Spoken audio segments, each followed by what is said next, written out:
माध्य पे आधारित कुछ ऐसे प्रश्न होते हैं जिसमें बारंबारता में एक चीज नहीं दिया रहेगा। जैसे यहाँ एक्स है, हो सकता है एम हो या कहीं पे भी हो सकता है, इसमें बारंबारता एगो नहीं दिया रहेगा। तो ऐसी स्थिति में उसका माध्य दिया रहेगा। तो एक्स का मान निकालना है, यानी कि वो अज्ञात राशि जो भी होगा X Y Z M N कैसे निकालेंगे, ये बहुत जरूरी है। और ये क्वेश्चन मैट्रिक में डायरेक्टली 5 नंबर का आ जाता है, ठीक है ना। ऐसा माध्यिका वाला भी प्रश्न होता है, वो भी बताएंगे हम लोग, देखेंगे बनाकर। बहुलक वाला भी प्रश्न हो सकता है ऐसा, ठीक है ना।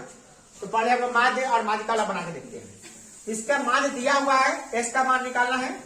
तो सबसे पहले आपको क्या करना पड़ेगा, सारणी बनाना पड़ेगा आपको। जैसे आप बनाते हैं प्रत्यक्ष विधि से निकालने के लिए, वैसे ही सारणी बना लीजिए। इसका सारणी बनाने के लिए आपको 4 खाना खींचना पड़ेगा। इसमें पहला होगा वर्ग अंतराल का, पहले लिखे लेते हैं। पहला होगा वर्ग अंतराल,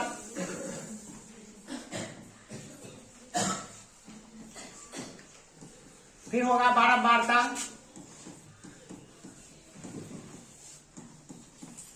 बारंबारता को ही हम लोग एफ आई कहते हैं ना, शॉर्ट में यहाँ पे एफ आई भी लिख देंगे। फिर होगा वर्ग चिन्ह, वर्ग चिन्ह को आप डायरेक्ट एक्स आई भी लिख सकते थे, ये एक्स आई होता है। और लास्ट में हम लोग बनाते हैं एफ आई इंटू एक्स आई, यानी कि बारंबारता को और वर्ग चिन्ह को गुना करके इसमें हम लोग लिखते हैं। प्रत्यक्ष विधि से बनाने के लिए हम लोग यही करते हैं। और सबसे आसान प्रत्यक्ष विधि लगता है तो पहले हम इसी का बनाते हैं। अब क्या करते हैं, इसमें हम लोग सारणी, आपका रोलदार कॉपी रहेगा एग्जाम में, तो आप लोग जो कॉपी का चना पड़ा हुआ है उसको नहीं गिनिएगा। बहुत बच्चे जाना कहते रहते हैं, सुनते रहते हैं, लेता ऐसा नहीं कीजिएगा कभी। तो कॉपी का चना पड़ा हुआ रहेगा, फिर भी आपको उस पर पार लेना है। ऐसे आप ना उस पर चना पे ही चना पा लीजिएगा, स्केल रखिए अच्छा से।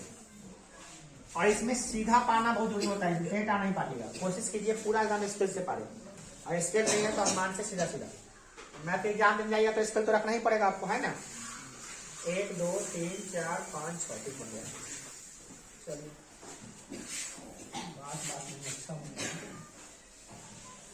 अब क्या करते हैं, इसमें हम लोग जो दिया हुआ है, जो मान दिया हुआ है, इसको लिख लेते हैं पहले।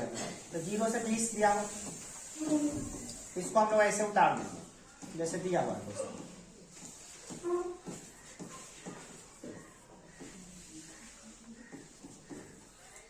और बारंबारता दिया हुआ है, उसको भी हम देख लेते हैं कितना कितना है। तो यह 40 10 60 150, 40 10 60 150, 40 10 60 150 हो गया। अब क्या कीजिए, वर्ग चिन्ह आप निकाल लेते हैं। ये वर्ग चिन्ह बनाता है उच्च सीमा प्लस निम्न सीमा बटे 2, यानी दोनों को जोड़ कर दूसरा भाग कर देते हैं। तो 0 + 20 होता है 20, और 20 में दूसरा भाग करेंगे तो आ जाएगा आपका 10, तो 10 आ जाएगा। उसी प्रकार से 20 + 40 हो जाएगा आपका 60, 60 में दूसरा भाग किया तो आ जाएगा 30। इस प्रकार से ऐसे भाग देकर निकालिएगा तो आपका आएगा अगला 50, फिर 70 और फिर 90 आएगा। इस प्रकार से लिखिए।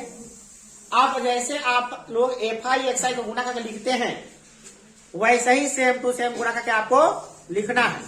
तो इसमें गुना करेंगे तो हो जाएगा आपका कितना, 400। गुना करते बढ़िया करके इसको, ये 400 आ जाएगा आपका।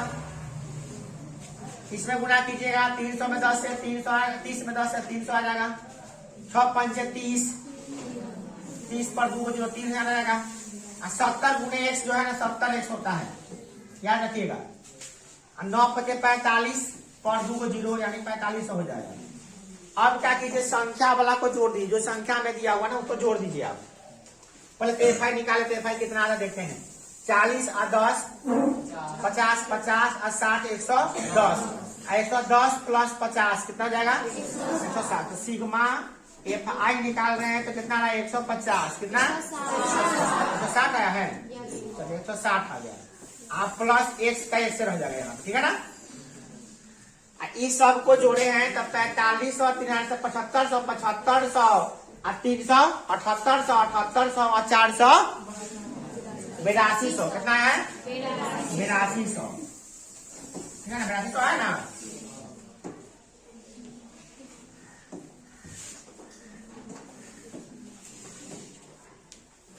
तो सिग्मा एफ आई लिख देते हैं,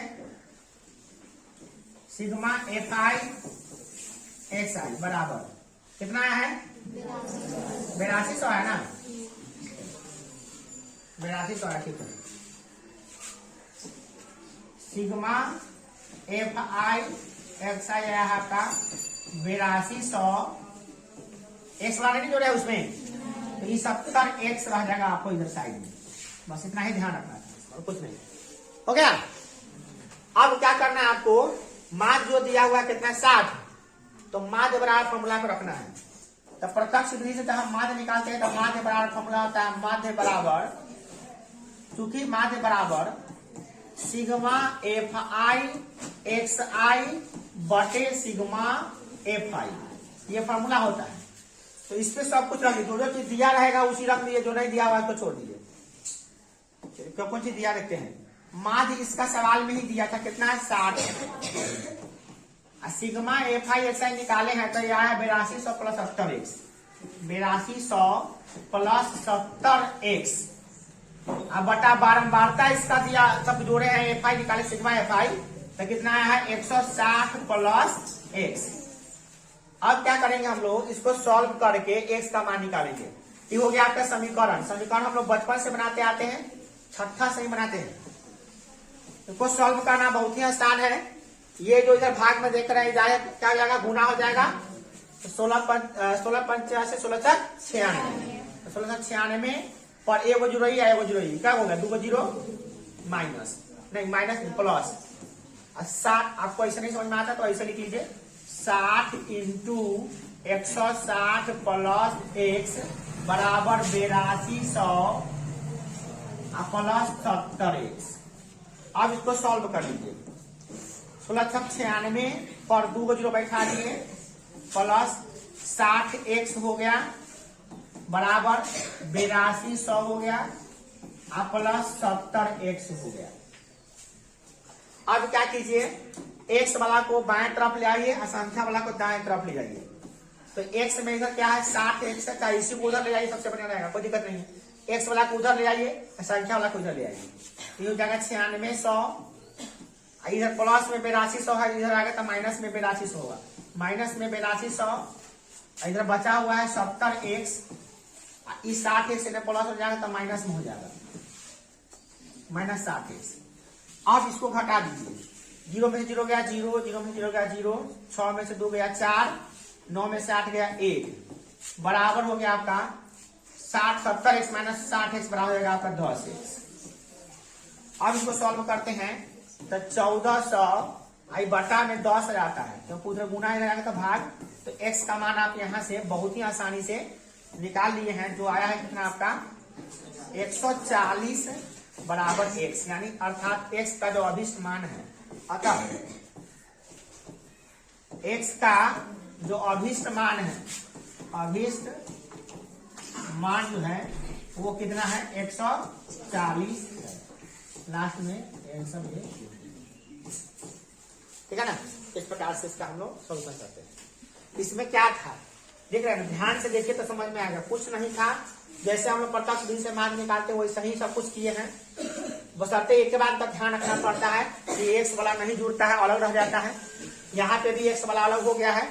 अब माध्य बराबर जो फॉर्मूला हम लिखते हैं प्रत्यक्ष विधि से तो हम बना लिए हैं, ऐसे पूर्ण विधि से बनाइएगा तो आ जाएगा, उसमें लफड़ा ज्यादा बढ़ जाएगा आपको, तो प्रत्यक्ष विधि से ही सवाल को बनाया जाता है। अब बस माध्य बराबर फॉर्मूला पर तो उसके बाद समीकरण सॉल्व करना हम लोग बचपन से सीखते हैं, छठा क्लास से सीखते हैं, छठा 7वां 8वां में हम लोग समीकरण बनाना सीखते हैं, उसी का सहारा लिया और एक समान हमारा निकल गया।